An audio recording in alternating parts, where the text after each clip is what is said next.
нарда бүркітші шығаданға, тастан түлкі табылар андығанға, жақсатпен тату жолдас бір ғанибет, ыңғайлы ұқшам киім анш адамға, салан етіп жолықса қайтқан ізі, сағадан сомпын қағып іш жалғанда, бүркітші тау басында қағуш ойда, іздің бетін түзетіп андағанда,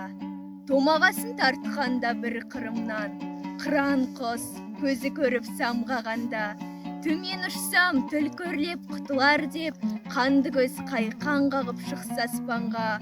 көре тұра қалады қашқан түлкі, құтылмасын білген соң құр қашқанға, аузын ашып қоқақтап тісін қайрап, о да талас қылады шыбын жанға. Қар аппақ, бүркіт қара, түлкі қызыл, ұқсайды қаса сұлу шомылғанға,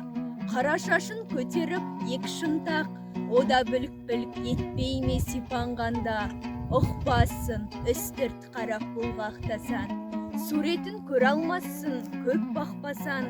көлеңкесі түседі көкейіне, әр сөзін бір ойланып салмақтасан. Мұны оқса жігіттер анш оқсын, біле алмасын құс салып дәм татпаса.